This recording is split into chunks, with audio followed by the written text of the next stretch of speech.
الصور من خلق النبي صلى الله عليه وسلم. Pada malam hari ini supaya tidak terlalu panjang waktunya, insyaallah kita akan membahas 2 atau 3 akhlak Nabi Muhammad sallallahu alaihi wasallam. فأول هذه الصور صور خلق النبي صلى الله عليه وسلم مع أهله. Yang pertama adalah akhlak Rasulullah dengan keluarga beliau. فالنبي صلى الله عليه وسلم مدرسة في حسن التعامل والخلق مع أهله وزوجه وأقاربه. Maka Rasulullah SAW adalah sekolah yang terhebat, sekolah yang paling baik, madrasah yang paling istimewa tentang bagaimana bermuamalah, berakhlak dengan keluarga, dengan istri dan karib kerabat. فكما كان النبي صلى الله عليه وسلم خير الناس وأحسن الناس تعاملا مع غيره، فقد كان أيضا لا يغفل وينسى أهل البيت. Sebagaimana Rasulullah SAW dikenal adalah orang yang paling baik dalam bermuamalah, berakhlak dengan orang lain, namun beliau tidak melalaikan, tidak menyia-nyiakan keluarganya sendiri. أقول يا شيخ سيقع النساء بهذا الأوصية. Kata beliau, kayaknya kalau ibu-ibu ini senang sekali mendengar akhlak yang pertama ini. لأن كثير من الرجال يقصر في أهل البيت. Karena banyak kaum laki-laki yang memiliki kekurangan dalam masalah ini, agak melalaikan hak-hak keluarganya termasuk istri-istrinya. النبي عليه الصلاة والسلام كان يحسن المعاشرة والتعامل مع زوجاته. Rasulullah SAW bermuamalah beliau, interaksi beliau dengan istri-istrinya sangat luar biasa bagus. وقد قال النبي صلى الله عليه وسلم خيركم خيركم لأهله. Bahkan Rasulullah mengatakan yang terbaik di antara kalian, orang terbaik di antara kalian adalah orang yang paling baik muamalah interaksinya dengan keluarganya. فقد كان النبي صلى الله عليه وسلم يحسن إليهم ويرأف بهم ويساعدهم ويعاملهم بلطف واحترام وتقدير. بل كان النبي صلى الله عليه وسلم يلاطف زوجاته حتى بالكلام فينادي، فكان ينادي عائشة رضي الله عنها بقوله يا عائش. Rasulullah SAW bersikap baik, memperlakukan keluarganya, istri-istrinya dengan sebegitu baiknya. Kemudian beliau juga membantu mereka. Bahkan Rasulullah juga menunjukkan hal itu dalam masalah yang kecil-kecil sekalipun, sehingga memberikan panggilan-panggilan yang istimewa, yang panggilan khusus, misalnya kepada Aisyah. Rasulullah singkat menjadi Aisyah. Dalam tradisi bahasa Arab menunjukkan sesuatu yang istimewa. Jadi dalam memanggil istri-istrinya pun Rasulullah memanggil dengan panggilan yang istimewa. بل كان النبي صلى الله عليه وسلم يحسن، يعني كان ينادي عائشة رضي الله عنها بقوله يا ابنة الصديق. Bahkan beliau juga sebagai bentuk penghormatan kepada Aisyah mengatakan ya wahai putri As-Siddiq. كل هذا تلطفا وتقديرا لها واحتراما لأهلها. Ini semua dilakukan oleh Rasulullah dalam rangka menyenangkan hati sang istri, kemudian memuliakannya, juga menghormati keluarga sang istri. ولكن للأسف نجد كثيرا من المسلمين لا يحسن التعامل لا مع زوجته ولا مع أهلها. Namun kita sayangkan pada saat ini tidak sedikit kaum muslimin, ya artinya bapak-bapak yang kurang bagus muamalahnya dengan istri-istrinya, juga terhadap keluarga istri tersebut. فتجد بعض الناس ينادي زوجته بأبشع الألفاظ أو إذا ناداها سبها وأهان أيضا أهلها. Tidak jarang ada orang yang memanggil istrinya itu diberinya nama yang paling jelek, disebut diejek sejelek-jeleknya, kemudian juga dimaki-maki. Bahkan tidak jarang keluarga si istri pun ikut dimaki oleh si suami. Padahal dia memanggil saja sudah memaki, apalagi kalau marah. Yang selalu sudah. Ada nggak terjadi nggak seperti ini atau tidak ini? واحد يقول لا والبعض يضحك. Nah, ada yang mengatakan nggak ada, tapi kayaknya ada juga ketawa-ketawa aja. الشيخ عثمان يقول قليل لا تخرب علينا. Usman kan sedikit, barangkali ada tapi sedikit itu jangan. حينما نتحدث عن حسن الخلق مع الأهل والزوجة والأطفال، لأن الزوجة وأهلك هم أساس بيتك بعد الله عز وجل. Kita berbicara tentang akhlak terhadap istri, terhadap anak-anak, terhadap keluarga kita, karena mereka semua istri dan anak-anak itulah fondasi keluarga kita setelah Allah Subhanahu wa taala.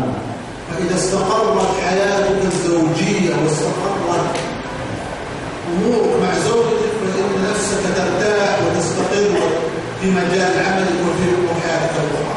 Apabila kehidupan rumah tangga kita dengan istri dan anak-anak kita tenang, membahagiakan, maka insya Allah jiwa kita pun akan tenteram dan kita pun akan mendapatkan sesuatu yang baik. فمن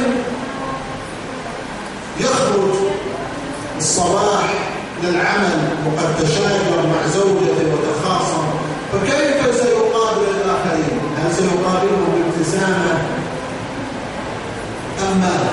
Orang yang misalnya berangkat bekerja pagi-pagi, sebelum berangkat itu sudah ada perang dulu di rumah.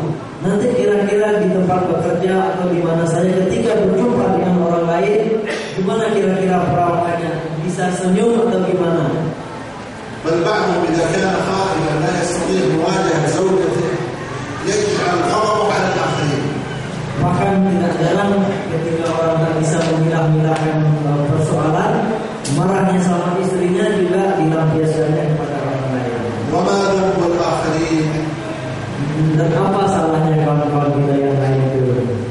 وإذا كان هذا الشخص الذي تشاجر مع زوجته مديرا في العمل، فماذا سيحصل للموظفين الذين تحته؟ Nah, kalau suami yang seperti ini ternyata seorang direktur misalnya atau seorang kepala di kantornya, kira-kira apa yang akan menimpa bawah-bawahnya? هذا يا أخوان شوف كيف مشاكل الزوج وزوجته تنعكس على حياته وأموره. Nah, kita lihat bagaimana masalah rumah tangganya itu bisa menjalar atau menjangkiti urusan-urusan yang lain. فأهلك وزوجتك هم سبب بعد الله عز وجل في سعادتك. Oleh karena itu kita katakan kembali bahwa istri kita, keluarga kita adalah faktor yang membahagiakan kita setelah Allah Subhanahu wa taala. لكن الأخوات لا يعني هذا الكلام أنهم يتسلطن على زوجتهم. Jadi tapi demikian tidak berarti wahai akhwat, ibu-ibu jemaah yang berbahagia, tidak boleh, bukan berarti ibu-ibu para istri boleh semena-mena terhadap suami. Masya Allah. Kullu yawm hakada. Bapak-bapaknya sekarang senyum. Masya Allah. فكل شخص في الحياة الزوج له واجبات وعليه حقوق، والزوجة لها واجبات وعليها حقوق. Jadi masing-masing kita, baik suami maupun istri, masing-masing memiliki kewajiban dan haknya pula. Ada hak, ada pula kewajiban. لكن حينما نتحدث الآن عن النبي صلى الله عليه وسلم فإننا نتحدث عن دور الرجل مع أهله. Namun ketika kita berbicara tentang Rasulullah SAW, tentang sama keluarga dan istri-istri beliau, artinya ini tentang bagaimana posisi seorang laki-laki, seorang suami dalam sebuah rumah tangga. وانظروا إلى لطف النبي صلى الله عليه وسلم وحسن تعامله bagaimana bagusnya akhlak Rasulullah SAW. Demikian beliau dalam masalah rumah tangga ini. بل من يدعي في هذا الزمن بأنه عالم في باب الرومانسية وغيرها من الأمور لا يأتي بمعشار حسن تعامل النبي صلى الله عليه وسلم مع أهله. Bahkan orang yang mengaku saat ini orang yang paling romantis, paling pandai dengan wanita, kita yakin tidak ada apa-apanya di hadapan akhlak Rasulullah terhadap keluarga atau istri-istri beliau.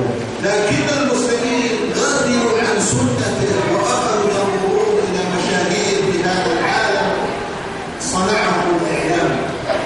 Akan tetapi sangat disayangkan kita umat Islam merupakan sunnah Nabi Muhammad SAW. Kemudian kita berpaling mencontoh para pesohor, orang-orang pesohor, artis dan segala macamnya yang diorbitkan oleh media-media massa. فأصبح المسلم قدوته في الخلق والتعامل هو ما شاهده في مسلسل أو فيلم معين. Sehingga kita umat Islam yang kita jadikan teladan, yang kita teladani, yang kita idolakan adalah orang-orang atau tokoh-tokoh yang kita saksikan dan disaksikannya di sinetron atau film-film tertentu. بل للمسلمين أصبحت هذه الأفلام والمسلسلات يحزنون لأجلها ويفرحون ويبكون ويقرون. Bahkan ini semua film dan salah tontonan itu menguras emosi orang-orang Islam yang menonton. Mereka ikut sedih, ikut bahagia, menangis, tertawa dan segala macamnya, terbawa arus tontonan. وتركوا المثال الأعلى والقدوة محمد صلى الله عليه وسلم وغفلوا عن سيرته. Dan merupakan contoh yang tinggi, teladan yang sesungguhnya, yaitu Muhammad sallallahu alaihi wasallam. وقد كان النبي صلى الله عليه وسلم إذا رأى عائشة رضي الله عنها شربت من إناء أخذ الإناء وشرب من الموضع الذي تشرب منه عائشة. Rasulullah sallallahu alaihi wasallam misalnya, jika beliau melihat Aisyah minum dari sebuah bejana, kemudian beliau pun mengambilnya dan meminum dari tempat mana bibir Aisyah tadi minum. Jadi misalnya Aisyah minum dari sisi sini, maka Rasulullah pun menempelkan bibirnya ke bekas bibir Aisyah radhiyallahu anha. حينما نجد بعض المسلمين في بعض البلاد الزوج له كأس والزوجة لها كأس آخر. Sementara kita lihat di negara-negara Islam, di tengah umat Islam, suami punya gelas sendiri, istri pun punya gelasnya sendiri pula. وهذا يا إخوان يضحك البعض لأجله لكنه محسن. Ikhwan yang berbahagia, mungkin kita saling tertawakan diri masing-masing, tetapi ingatlah sesungguhnya ini sebuah realita yang menyedihkan. هل هذا موجود عندكم هنا في إندونيسيا أم لا؟ Ini fenomena ini adakah di Indonesia? Suami punya gelas, istri punya gelas sama. كثير موجود. Banyak. الليلة كل من حضر في هذا المسجد يكسر كأس الآخر. Jadi nanti sampai di rumah kita yang hadir, kalau gelasnya dua, pecahkan satu. كأس واحد للزوج والزوجة. Jadi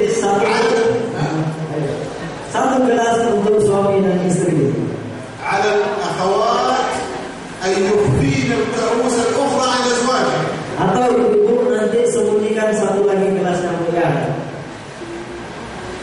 كيف ترضى أن تكون شريكة حياتك وأم أولادك ومصدر سعادتك ثم لا تشاركها في كأس الماء؟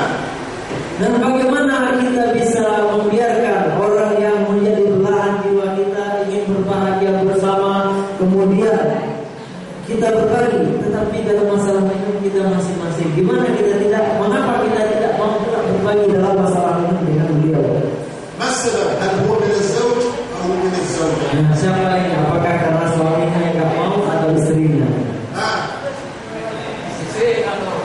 Atau dia tidak bisa berzaudah. لا الرجال يقولون من الزوجات والنساء يقولون من الأزواج. Jadi bapak pasti bilangnya karena istri dan para ibu ya suami. لا أعلم هل إذا شرب الزوج أو الزوجة من الكأس يجعل فيه سما فلا يشرب منها الآخر أم ماذا؟ Kita tidak paham apakah misalnya ketika istri kita minum dari gelas itu dia meninggalkan menyisakan racun sehingga kita takut minumnya atau gimana ya? يا إخوان Nah, gimana? Apakah begitu?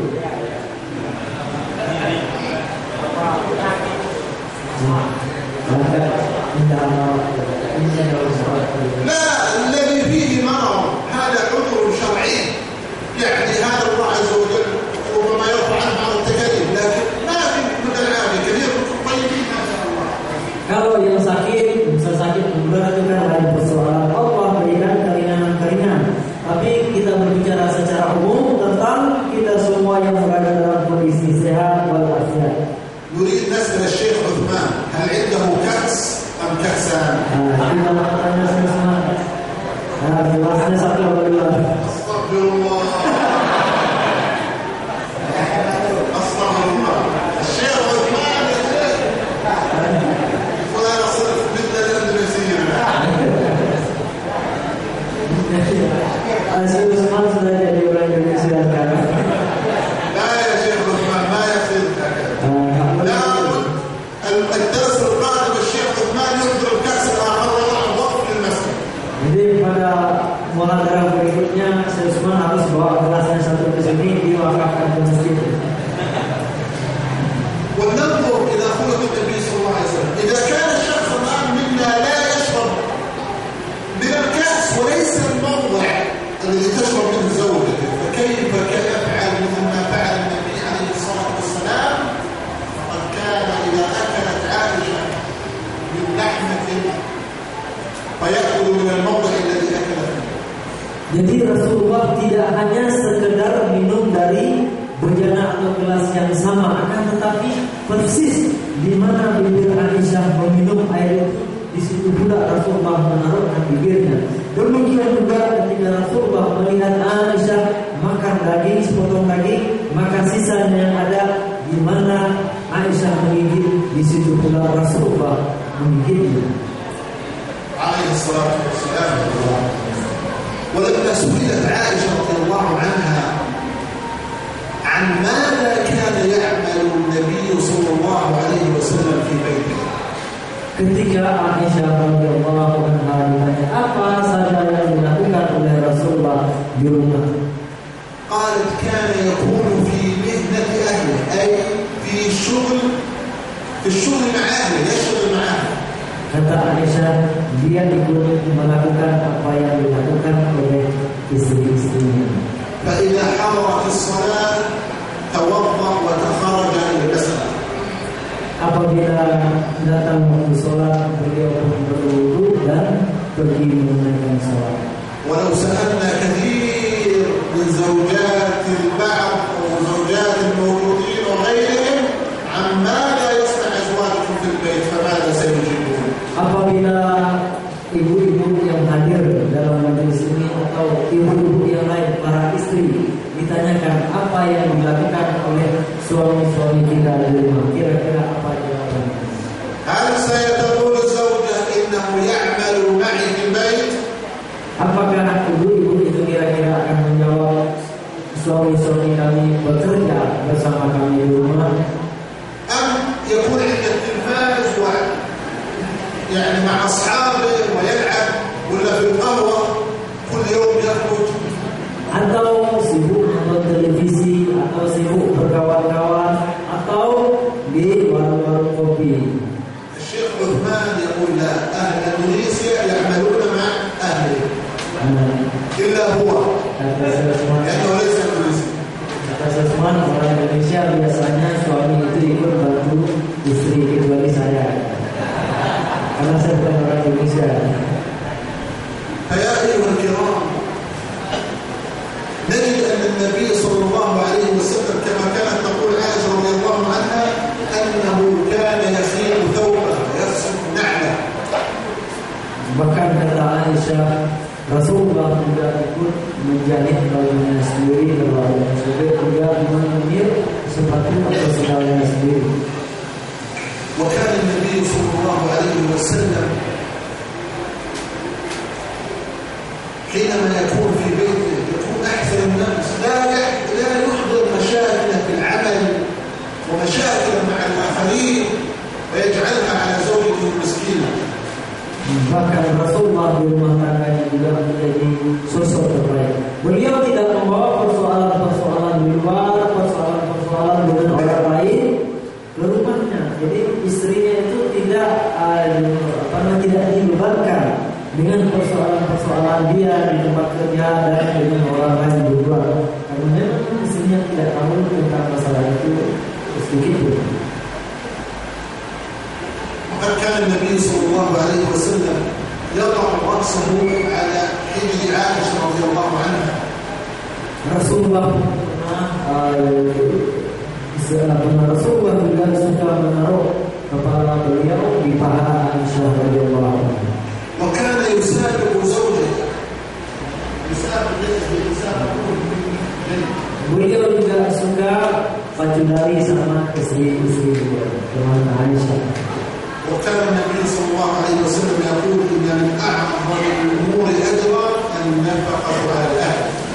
Kemudian Rasulullah juga mengatakan di antara amal yang terbesar pahalanya adalah memberi nafkah kepada keluarga. ما يمنع المال عنها ولا يعطيها حقها الذي أمره الله عز وجل. Beliau tidak bakhil, beliau tidak menahan-nahan uang dari istri-istrinya itu. Beliau memberikan apa yang mereka butuhkan. بل يعطيها النفقة الشرعية. Bahkan beliau memberikan nafkah yang disyariatkan dalam Islam. فهذه صور في بيت النبي صلى الله عليه وسلم تدعونا لأن نقرأ ونبحث بالمزيد عن سيرته عليه الصلاة والسلام.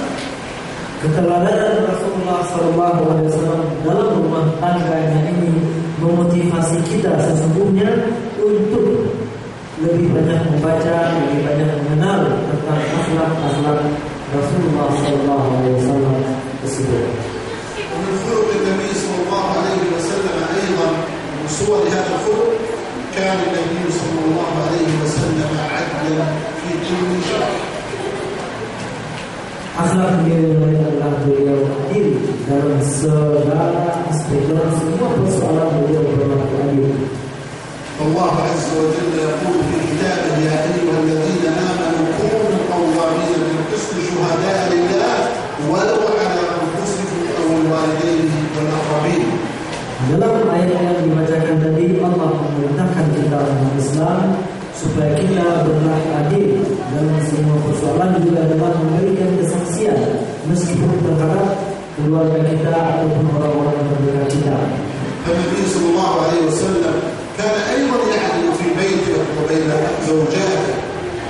Rasulullah juga demikian, beliau berlaku adil dalam rumah tangganya, berlaku adil terhadap istri-istri beliau. والنبي صلى الله عليه وسلم حث على العدل أيضا بين الأبناء. Beliau juga memotivasi kita semua, memerintahkan kita untuk berlaku adil terhadap anak-anak. لا أن نفرق بين أحدهم والآخر. Tidak mengistimewakan dan membedakan antara satu anak dengan yang lain. والنبي عليه الصلاة والسلام أيضا حينما أراد أن يعلن للعالم أن العدالة وأن لا أحد فوق الشريعة الإسلامية قال لو أن فاطمة بنت محمد سرقت لقطعت. Rasulullah SAW ketika menyampaikan bagaimana adilnya Islam, bagaimana ketinggian syariat Allah ini tentang keadilan, Rasulullah sendiri mengatakan apabila Fatimah binti Muhammad anak Muhammad mencuri, pasti akan saya potong tangannya, kata beliau. ومن صور أيضا أخلاق النبي صلى الله عليه وسلم ولعل يفضل ونبيها نختم عن عبد النبي صلى الله عليه وسلم وصفحه. Di antara akhlak lain yang dimiliki oleh Rasulullah SAW yang sudah seharusnya kita contoh sebagaimana akhlak yang lain adalah pemaaf Rasulullah SAW. وقد جاء في الحديث عن أنس بن مالك رضي الله عنه أنه قال diriwayatkan oleh Anas bin Malik radhiyallahu anhu bahwa Rasulullah SAW telah bersabda, قال بينما نحن جلوس في مسجد النبي عليه الصلاة والسلام ketika suatu saat kami duduk bersama Rasulullah di Masjid Nabawi, مثل ما نحن جلوس في هذا المسجد seperti kita duduk pada kesempatan ini, إذ جاء أعرابي فدخل المسجد tiba-tiba datang seorang Arab pedalaman masuk ke masjid. فقام في أحد زوايا المسجد يقول أعزكم الله. Kemudian orang yang baru masuk tadi, Arab Badui itu, dia mencari pojok masjid kemudian kencing di sana. فقال غضب أصحاب النبي عليه الصلاة والسلام وتخيلوا يا إخوان أن شخصا يدخل المسجد الآن بيننا. Maka sahabat-sahabat yang lain jadi mari kita bayangkan sedang kita duduk begini ada orang masuk kemudian dia kencing di masjid, gimana kira-kira reaksi kita? ثم يقول في المسجد ماذا سنعمل له؟ Dan apa kira-kira yang akan kita lakukan apabila ada orang berbuat seperti itu? فقال الصحابة رضوان الله عليهم ما وهذا يعني زجر ونهي لهذا الرجل. Para sahabat pun mengatakan artinya ini teguran keras yang disampaikan oleh sahabat kepada orang itu supaya dia tidak melanjutkan perbuatannya. قال لهم النبي صلى الله عليه وسلم يقول للصحابة دعوه ركوع لا تزرموا لا تؤلفوا عليه. Tapi Rasulullah mengatakan biarkan saja dia dulu, jangan ganggu dia, tenang saja dia, kata Rasulullah. فتركوه حتى بال في المسجد وهرب. Maka sahabat pun membiarkan orang itu sampai dia selesai buang air di dalam masjid tadi. فلما فرغ دعاه النبي صلى الله عليه وسلم وناداه. Setelah orang itu selesai, Rasulullah pun memanggilnya. فقال له النبي عليه الصلاة والسلام بأبي هو وأمي إن هذه المساجد لا تصلح لهذا الشيء من البول ولا القذارة. Kemudian Rasulullah mengatakan kepada orang lain, ini masjid ini dibangun bukan untuk tempat buang air, juga bukan untuk tempat kotor lainnya, kata beliau. إنما هي لذكر الله والصلاة وقراءة القرآن. Masjid ini adalah tempat berzikir kepada Allah, tempat salat, kemudian tempat baca Al-Quran. ثم أمر بدم في إناء فسكبوه على هذا البول حتى طهر. Kemudian Rasulullah SAW memerintahkan untuk mengambil air, kemudian disiramkan ke bekas buang air atau kencing orang itu sehingga bersih. فانظروا لهذا المشهد العظيم فيه عفو ورحمة من النبي صلى الله عليه وسلم. Mari kita perhatikan dengan seksama salah satu contoh betapa penyayangnya Rasulullah, betapa beliau maha pemaaf, betapa beliau memaafkan orang-orang yang melakukan kesalahan. بينما كثير من الناس يغضب